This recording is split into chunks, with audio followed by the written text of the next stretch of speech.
वसंत ऋतूच्या आगमनासाठी सारी सृष्टी नव्या वधूप्रमाणे शृंगार करून बसली. पाहतरी सभोवताली जर का पाहिलं असेल तर हे उंच उंच दिसणारे डोंगर आकाशाला गवसणी घालण्याचा प्रयत्न करतायत आणि या डोंगराच्या मधूनच वाहणारा शुभ्र पाण्याचा तो निर्झर खळखळकडे वाहणारा झरा त्याचे ते निळशार पाणी पाहून खरंच मनाला समाधान वाटतंय.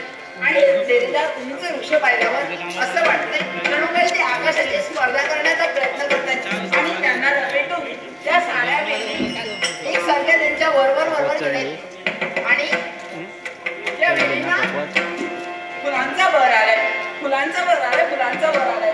बरोबर या फुलांनी सारा वातावरणात सुगंध भरून ठेवलाय.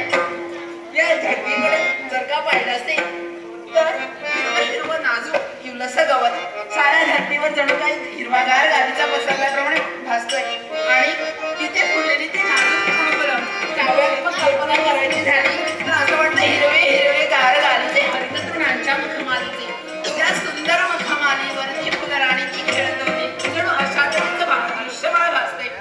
अरे वा, समोर दिसणारा तो पाण्याचा झरा, समोर दिसणारा तो सरोवर, त्याचं तो थंडगार पाणी पाहून मला असं वाटतंय की अंगावर घ्यावंच तरी. अरे वा, थंडगार पाणी राजमहाराज तरी कधी पाहिलंच नाही मी, बघितलंच नाही. अजून नाविन्यता काय काय ही नाविन्यता. आणि पण माझ्याबरोबर राहिलेल्या माझ्या मैत्रिणी कुठे गेल्या? अरे त्या मागेच राहायला वाटतं. जाऊन मला काय करायचंय, त्यांना यायचं असेल तर येतील. हा दिसणारा समोरचा आनंद मनात भरून घ्यावा कारण हा काही पुन्हा मिळणार नाही. आणि म्हणूनच म्हणतोय आनंद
तो जाना पाहिलं नव्हतं. काय म्हणता? मी पण पाहिलं नाही. तुमच्या शपथ सांगते मी पण पाहिलं नाही. माझी शपथ घालायला कुणीतरी आहे. बरं, अवघड झाले तर मला काय, जाऊ दे. सुंदरी, पण काय हो, मी इथून चालले, माझ्या मागे आडवे नाही. मी पण इथून चाललेलो. मग तुम्ही जा म्हणते. मधूनच आली. तुम्ही जा. मग तुम्ही जा, मला या मार्गाने जाऊ द्या. मी या मार्गाने जाणार, पण त्या इच्छेने मी आलो होतो. हा, सगळं विसरून गेलो. हे बघा, तुमची इच्छा तुमच्यापर्यंत ठेवा. माझे बाबा माझे वाढ होते, मला जाऊ द्या. अरे तुझ्या बाबाकडे मी बघतो ना. नको, यासाठी मी जाते. पण मला सांगा हो, अगं तुला पाहता हा, मी सर्व विसरून गेलो. त्याची लक्षणं काही बरं दिसत नाही. अगं गेला जीव कसा व्यर्थ झालेला. तुला पाहता सर्व विसरून गेलो.